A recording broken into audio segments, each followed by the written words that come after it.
Jane Eyre by Charlotte Bronte, Chapter 2. I resisted all the way, a new thing for me, and a circumstance which greatly strengthened the bad opinion Bessie and Miss Abbot were disposed to entertain of me. The fact is, I was a trifle beside myself, or rather out of myself, as the French would say.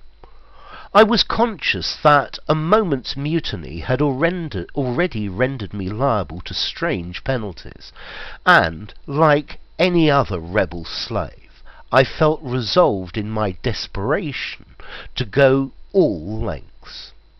"Hold her arms, Miss Abbot. She's like a mad cat." For shame, cried the lady's maid. "What shocking conduct, Miss Eyre! To strike a young gentleman, your benefactress's son, your young master." "Master? How is he my master? Am I a servant?" "No, you are less than a servant, for you do nothing for your keep. There, sit down and think over your wickedness." They had got me by this time into the apartment indicated by Mrs. Reed, and had thrust me upon a stool. My impulse was to rise from it like a spring. Their 2 pairs of hands arrested me instantly. "If you don't sit still, you must be tied down," said Bessie. "Miss Abbot, lend me your garters. She would break mine directly." Miss Abbot turned to divest a stout leg of the necessary ligature. This preparation for bonds and the additional ignominy it inferred took a little of the excitement out of me. "Don't take them off," I cried. "I will not stir." In guarantee whereof I attached myself to the seat by my hands. "Mind you don't," said Bessie, and when she had ascertained that I was really subsiding, she loosened her hold on me. Then she and Miss Abbot stood with folded arms, looking darkly and doubtfully on my face, as incredulous of my sanity. "She never did so before," at last said Bessie, turning to the Abigail. "But it was always in her," was the reply. "I've told Mrs. often my opinion about the child, and Mrs. agreed with me. She's an underhand little thing. I never saw a girl of her age with so much cover." Bessie answered not, but ere long, addressing me, she said, "You ought to be aware, miss, that you are under obligations to Miss Reed. She keeps you. If she were to turn you off, you would have to go to the poorhouse." I had nothing to say to these words. They were not new to me. My very first recollections of existence included hints of the same kind. This reproach of my dependence had become a vague sing-song in my ear, very painful and crushing, but only half intelligible. Miss Abbot joined in. "And you ought not to think yourself on an equality with the Mrs. Reed and Master Reed, because Mrs. kindly allows you to be brought up with them. They will have a great deal of money, and you will have none. It is your place to be humble, and to try to make yourself agreeable to them." "But what we tell you is for your good," added Bessie, in no harsh voice. "You should try to be useful and pleasant. Then, perhaps, you would have a home here. But if you become passionate and rude, Mrs. will send you away, I'm sure." "Besides," said Miss Abbot, "God will punish her. He might strike her dead in the midst of her tantrums, and then where would she go? Come, Bessie, we will leave her. I wouldn't have her heart for anything. Say your prayers, Miss Eyre, when you are by yourself, for if you don't repent, something bad might be permitted to come down the chimney and fetch you away." They went, shutting the door and locking it behind them. The Red Room was a square chamber, very seldom slept in. I might say never. Indeed, unless when a chance influx of visitors at Gateshead Hall rendered it necessary to turn account all the accommodation it contained. Yet it was one of the largest and stateliest chambers in the mansion. A bed supported on massive pillars of mahogany, hung with curtains of deep red damask, stood out like a tabernacle in the centre. The two large windows with their blinds always drawn down were half shrouded in the festoons and falls of similar drapery. The carpet was red. The table at the foot of the bed was covered with a crimson cloth. The walls were a soft fawn colour with a blush of pink in it.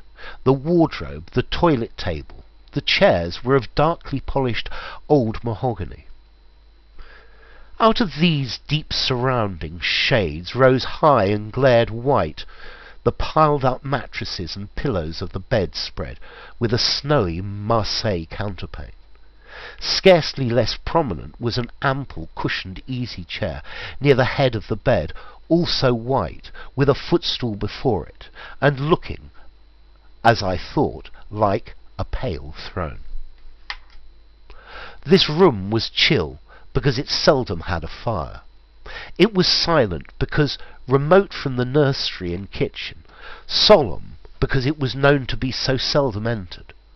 The housemaid alone came here on Saturdays to wipe from the mirrors and the furniture a week's quiet dust, and Mrs. Reed herself at far intervals visited it to review the contents of a certain secret drawer in the wardrobe, where were stored divers parchments, her jewel casket, and a miniature of her deceased husband. In those last words lies the secret of the Red Room, the spell which kept it so lonely in spite of its grandeur. Mr. Reed had been dead 9 years. It was in this chamber he breathed his last. Here he lay in state, hence his coffin was borne by the undertaker's men. And since that day a sense of dreary consecration has guarded it from frequent intrusion. By my seat, to which Bessie and the bitter Miss Abbot had left me riveted, was a low ottoman near the marble chimney-piece. The bed rose before me. To my right hand there was the high dark wardrobe, with subdued broken reflections, varying the gloss of its panels, and to my left were the muffled windows. A great looking-glass between them repeated the vacant majesty of the bed and room. I was not quite sure whether they had locked the door, and when I dared move, I got up and went to see. Alas, yes, no jail was ever more secure. Returning, I had to cross before the looking-glass. My fascinated glance involuntarily explored the depth it revealed. All looked colder and darker in that visionary hollow than in reality, and the strange little figure there gazing at me, with a white face and arms speckling the gloom, and glittering eyes of fear moving where all else was still, had the effect of a real spirit. I thought it like one of the tiny phantoms, half fairy, half imp, Bessie's evening stories represented as coming out of lone ferny dells in moors, and appearing before the eyes of belated travellers. I returned to my stool. Superstition was with me at that moment, but it was not yet her hour for complete victory. My blood was still warm. The mood of the revolted slave was still bracing me with its bitter vigour. I had to stem a rapid rush of retrospective thought before I quailed to the dismal present. All John Reed's violent tyrannies, all his sister's proud indifference, all his mother's aversion, all the servants' partiality, turned up in my disturbed mind like a dark deposit in a turbid well. Why was I always suffering, always browbeaten, always accused, forever condemned? Why could I never please? Why was it useless to try to win anyone's favour? Eliza, who was headstrong and selfish, was respected. Georgiana, who had a spoiled temper, a very acrid spite, a captious and insolent carriage, and was universally indulged. Her beauty, her pink cheeks, and golden curls seemed to give delight to all who looked at her, and to purchase indemnity for every fault. John no one thwarted, much less punished, though he twisted the necks of the pigeons, killed the little pea-chicks, set the dogs at the sheep, stripped the hothouse vines of their fruit, and broke the buds off the choicest plants in the conservatory. He called his mother old girl, too, sometimes reviled her for her dark skin, similar to his own, bluntly disregarded her wishes, not unfrequently tore and spoiled her silk attire. And he was still her own darling. I dared commit no fault. I strove to fulfil every duty, and I was termed naughty and tiresome, sullen and sneaking, from morning to noon, from noon to night. My head still ached and bled with the blow and fall I had received.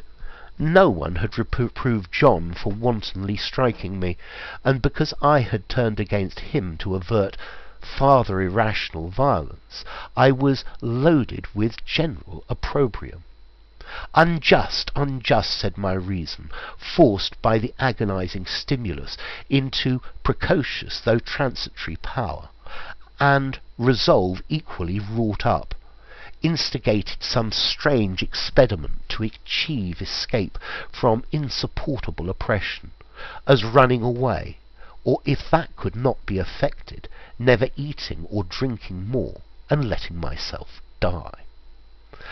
What a consternation of soul was mine that dreary afternoon!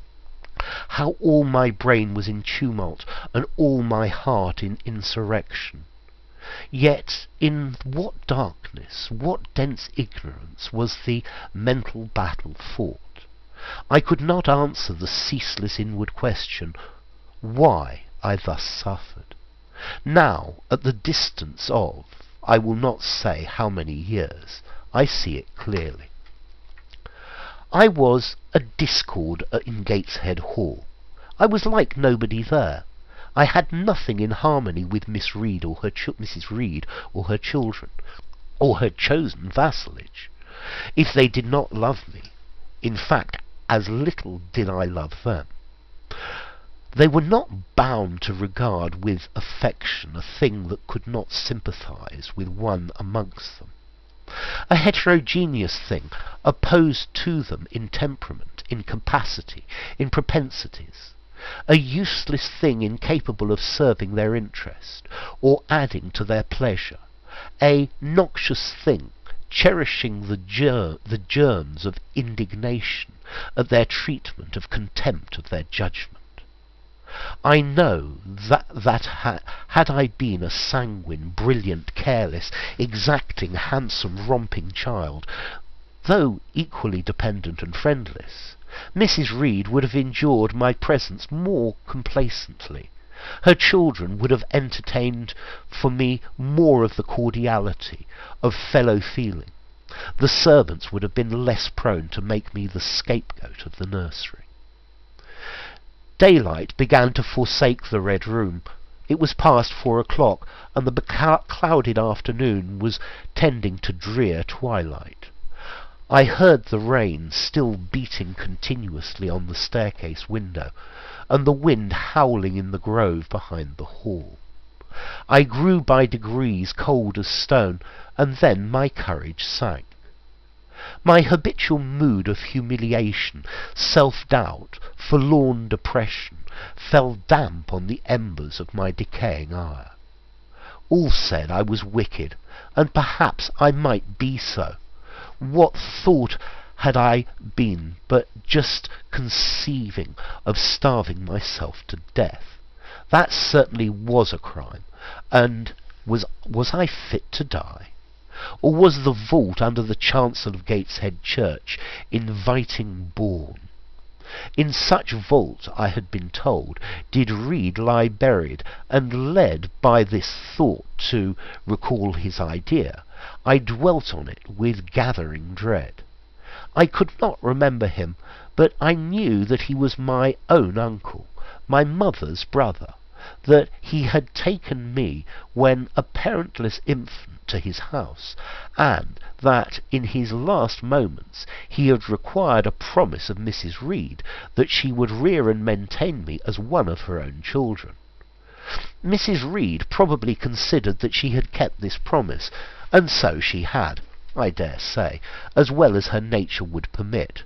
But how could she really like an interloper, not of her race, and unconnected with her after her husband's death by any tie? It must have been most irksome to find herself bound by a hard-wrung pledge to stand in the stead of a parent to a strange child she could not love, and to see an uncongenial alien permanently intruding on her own family. A singular notion dawned upon me. I doubted not, never doubted, that if Mr. Reed had been alive, he would have treated me kindly, and now, as I sat looking at the white bed and overshadowed walls, occasionally also turning a fascinated eye towards the dimly gleaming mirror, I began to recall what I had heard of dead men, troubled in their graves by the violation of their last wishes, revisiting the earth to punish the perjured and avenge the oppressed, and I thought Mr. Reed's spirit, harassed by the wrongs of his sister's child, might quit its abode, whether in the church vault or in the unknown world of the departed, and rise before me in this chamber. I wiped my tears and hushed my sobs, fearful lest any sign of violent grief might waken a preternatural voice to comfort me, or elicit from the gloom some haloed face bending over me with strange pity. This idea, consolatory in theory, I felt would be terrible if realized. With all my might I endeavoured to stifle it. I endeavoured to be firm. Shaking my hair from my eyes, I lifted my head and tried to look boldly round the dark room. At this moment a light gleamed on the wall.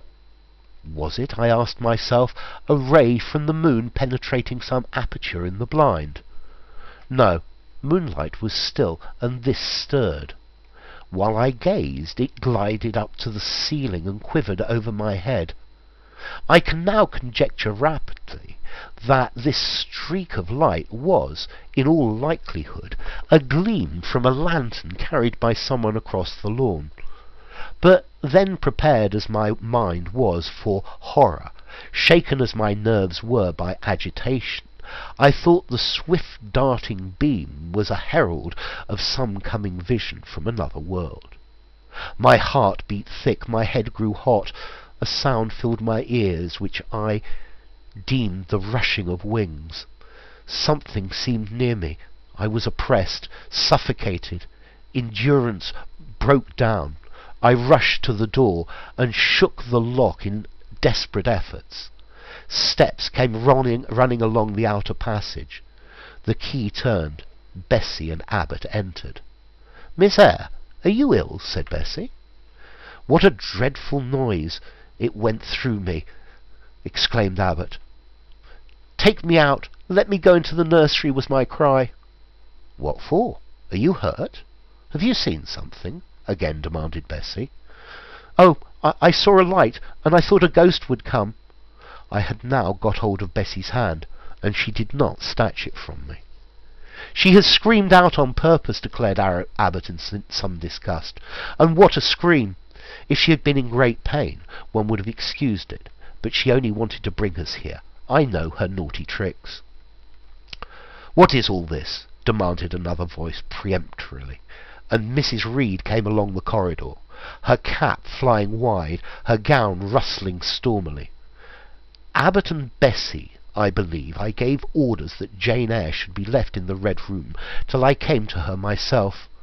"Miss Jane screams so loudly, ma'am," pleaded Bessie. "Let her go," was the only answer. Loose Bessie's hand, child. You cannot succeed in getting out by these means. Be assured I abhor artifice, particularly in children. It is my duty to show you that tricks will not answer you. You will now stay here an hour longer, and it is only on condition of perfect submission and stillness that I shall liberate you then. Oh, aunt, have pity, forgive me. I cannot endure it. Let me be punished some other way. I shall be killed if... Silence! This violence is all most repulsive, and so, no doubt, she felt it. I was a precocious actress in her eyes. She sincerely looked on me as a compound of virulent passions, mean spirit, and dangerous duplicity. Bessie and Abbot having retreated, Mrs. Reed, impatient of my now frantic anguish and wild sobs, abruptly thrust me back and locked me in, without further parley. I heard her sweeping away, and soon after she was gone. I suppose I had a species of fit.